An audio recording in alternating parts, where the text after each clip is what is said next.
Hey guys, I'm Mike Tread, and this is a video I've been meaning to do for a while, but wanted to wait until Mobs and Players was all wrapped up and finished.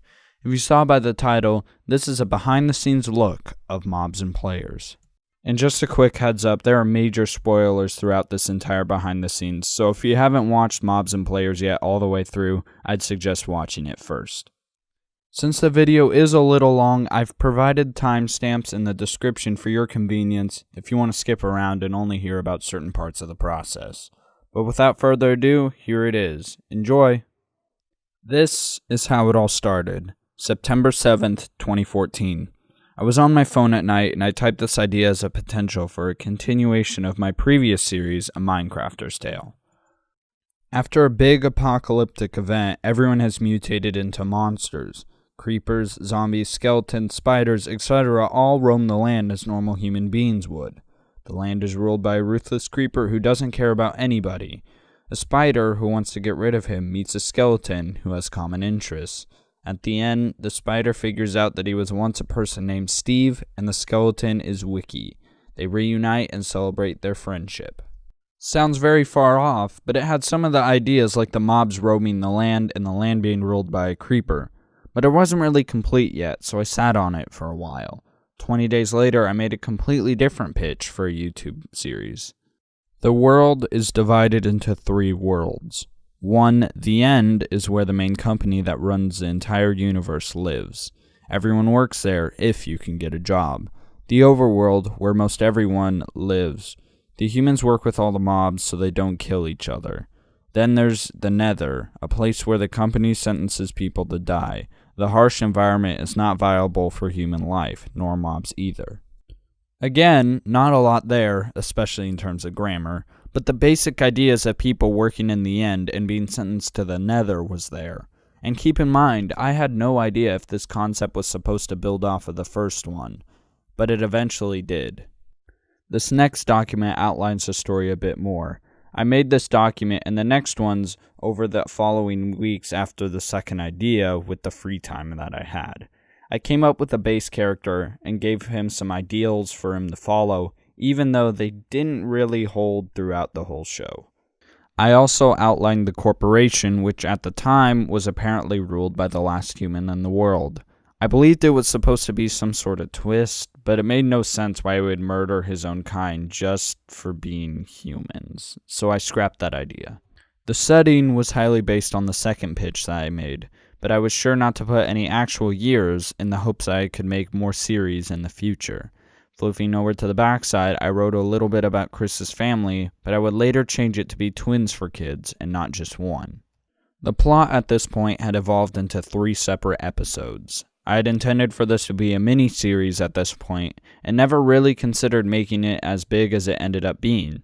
Also, each episode was very bare when it came to the summaries for each episode. Each episode did kind of make the final cut, but they became little scenes in some of the episodes. And that was it, for a while at least, but then I made this.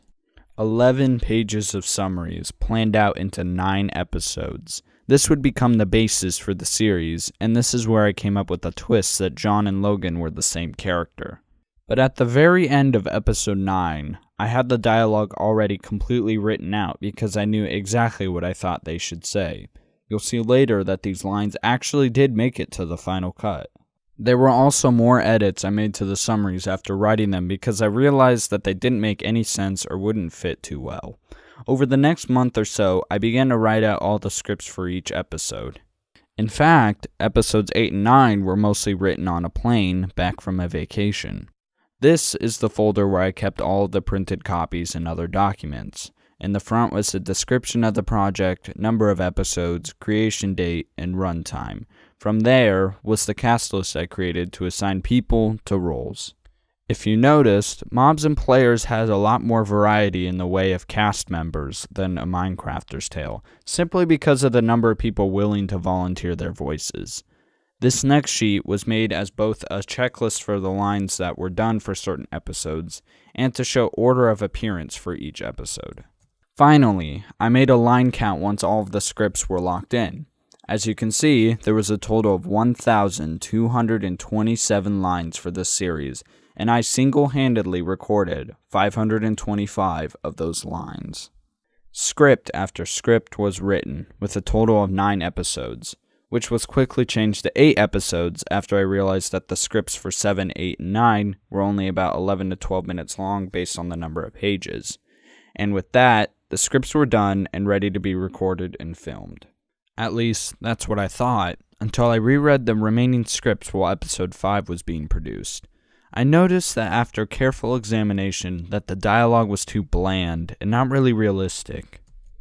The main thing that got me was that the characters changed emotions too quickly. For example, originally, at the part where John is interrogating Veronica about Chris, the scene starts right in with, "What info did Dustin give about his previous life?" The scene progressed too quickly, and I felt like it could have been drawn out a bit more. And at the end of that scene, I felt like Veronica was convinced way too quickly. That's where the character Brian came from. Same with the part after Logan spills the beans about who he really is. Originally, Chris went straight to anger, saying, "You bastard, I'm going to enjoy your death." I felt like ramping it up first would make for a better story, letting Chris go through a wave of emotions instead of going from 0 to 100 in the snap of a finger. After all those edits were in place, episode 8 ended up jumping from 16 to 26 pages, which would end up taking forever to film and look out of place compared to the rest of the series. I didn't really want a 30-minute episode while the rest were half that length, so I re-split up the series into 9 episodes, and the last 3 episodes went back to the 14 to 15-minute range, which was perfect lengths for each episode, in my opinion at least. If I had the chance to go back, I would definitely add even more dialogue, mainly because I still feel like the dialogue was too fast to be realistic.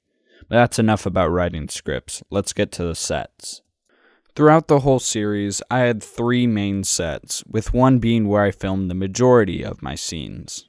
The first one was a map of the White House, which was used for the very beginning and end scenes. Not because it represented Austin becoming the president and establishing a democracy, although it kind of does, but because I wanted a library in a large house, and after going to the White House the previous summer, I knew there was one in there. The second one was the battleground used in the war scene in episode 5. I actually didn't find this one until way later because I just wasn't finding anything that seemed to fit the theme. I had tried out other maps, but in order for them to work, it took a lot of MC editing, and even then, it still didn't look very good. Finally, I used the Greenfield City map, which ended up having basically everything I needed for the whole series. The map was so large that it ended up taking me a couple of weeks to find the locations that I wanted, and mark up all the location coordinates in a document. The only places I had to add in were the prison, which for that I used the Cops and Robbers map. And the other place we had to add in was the Nether base for the humans, which was actually built by us in the overworld, not the Nether. For the Minecraft HQ, I used a standard office building I found online and duplicated it to reach world height, and then removed the bases for all of them. Actually, the entirety of the set and end was refined significantly for episodes 7 through 9, as it looked too empty for something as big as it was. You can see glimpses of the old sets in the intro and the dream sequence in episode 5. Okay, so the sets were done, but what about the dialogue, filming, and editing? Well, we'll get to that. Dialogue for the show was recorded in this booth set up in my own room. For all of the minor characters, or people that couldn't come all that often, I recorded all of their lines in bulk. But for major characters, I recorded the lines episode by episode so that all of the characters would not have to stay for 3 hours while we recorded every single line. For recording, I used the ATR 2500 USB mic along with a shock mount and a pop filter, and software-wise, I use Audacity to record and Adobe Audition CS6 to edit out random parts and add sound effects. Some lines were a lot more difficult to record than others, and it wasn't until later in the series that I realized I should be saving the failed attempts. Here are some of those failed attempts. It's an interdimensional communicator. Keep it with you so we can communicate between the But what if I commit another crime and I said... Well, you helped several humans, you broke your sentence, and you committed... in order to pretend to be a cop with a different personality. Befriend me over the course of 14 years, only to kill my entire family, and then, without even thinking about it, wait. You may have noticed that the earlier episodes had some problems with background noise and drawing attention away from the story. This was later fixed with the help of a feature of Adobe Audition. Listen to this raw recording from a line from episode 9, done by Austin. Still have your sword? Notice the faint buzz in the background and the little bit of sound in the in-between portions of speaking? It's not too bad, but once the volume is increased to hear the speaker better, the noise becomes a lot more present. Still have your sword? That is the noise that my mic picks up in the background. What I figured out is by using the noise removal tools, the line can still sound really loud, but the noise completely disappears, making the quality of the line less distracting to the overall story. Listen. Still have your sword? On to the filming aspect. I'll start out by sharing my current setup. Keep in mind that this setup was not the same as it was when I first started filming, but the only major changes to it were an extra monitor and a second graphics card. Specs for my desktop will be in the description. There were 3 ways I came up with to film a shot. The first way was to have 2 computers set side by side, with my main rig being the camera and my laptop on the side being the controller for all of the actors.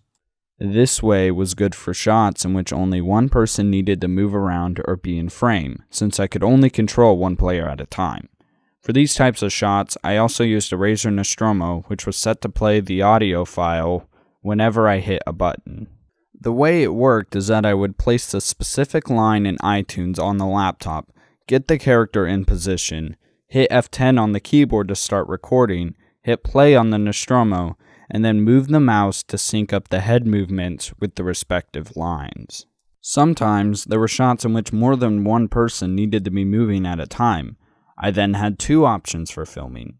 Either I used my brother to help control another character on his computer while I gave him direction, or I used a mod called KeyGrip.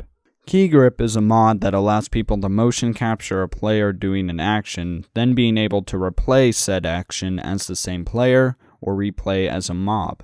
This mod was great for when there was a lot of movement, but not so great when the characters needed to interact with the environment. KeyGrip has limitations. When recording, any interaction with buttons, levers, and pressure plates sometimes doesn't work, making filming scenes where characters need to interact with those things unreliable. It also doesn't apply damage when a player swings swords at other players during replay, so any scene that involved the killing of other things had to be done the normal way. It also had no multiplayer support, meaning that all of it had to be done in single player, which also meant that the constant transfer of world saves to keep the continuity of the scene in check. And finally, any up and down head movements done with the initial capture were not replayed with done with a mob, but it did work with a human, oddly enough, but only sometimes. Editing was, obviously, the last stage of making this series. I've mentioned this in my previous videos, at least I think I have, but for those of you who don't know, I use Adobe Premiere Pro CS6 to edit my videos, as well as using After Effects CS6 for the scenes that required the security footage look you saw in episodes 3 and 8. The first thing I made for this series was the intro you saw near the beginning of every episode. At first, there was a song I had planned to use from Monster Cat 20 called Tranquility by Direct. I had all of the cuts synced to beats in the song. This was an early render of the intro before I decided to change the song.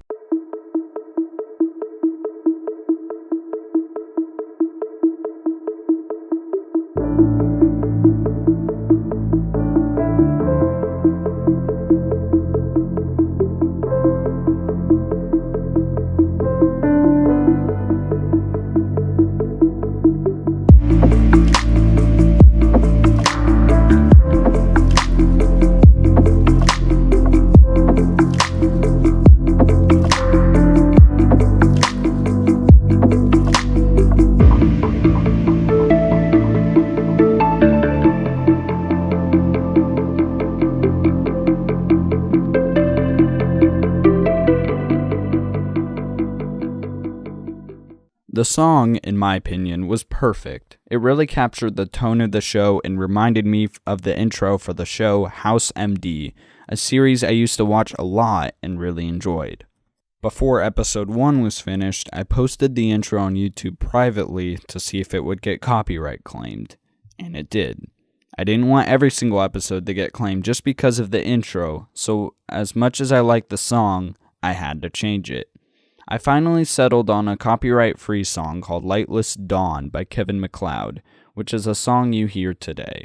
Kevin MacLeod is an artist that creates copyright-free songs for a living and has a wide variety of songs available to download for free over at his website. I used his songs whenever I had already used the songs by C418 and Approaching Nirvana that would have worked well for the scene. There was only one instance in the entire series where I used the same song twice. It was the song Don't by Approaching Nirvana, once at the end of episode 4, but how do you decide what jobs everyone has, and once at the beginning of episode 7.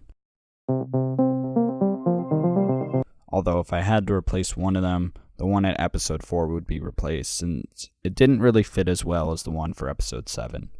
One of the most interesting things I had to edit was the Channel 1 studio scenes. Every segment of the show had to be edited in its own file, since I came up with a specific style that had to be continuous between all episodes.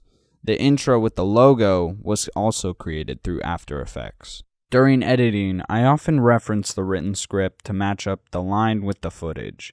The way I organize the footage when I re-render it out allows me to find specific lines done by specific characters very quickly and efficiently. After all of the footage and lines are put in the right places, background music is added in. As previously mentioned, I use songs from mainly C418, as I also did in A Minecrafter's Tale, but also some Approaching Nirvana for more depressing or exciting music, and I also use Kevin MacLeod to fill in the rest. And that's it. The video is rendered out and then later published to YouTube for the world to see. After all the episodes were done, I went back into the editing files and made movie versions of them, meaning no intros or credits, and stitched them all together into one big movie. The movie actually took 4 to 5 times the render because it was so large that after it finished, it couldn't package all of the material together properly, resulting in lots of corrupt files. And this always happened at the very end of it all, 7 to 8 hours after it started, but I eventually got it to work and everything was golden. Thank you so much for watching, and I hope you all enjoyed the inside look at making of Mobs and Players. Remember to like, leave a comment, and subscribe for more content. Bye!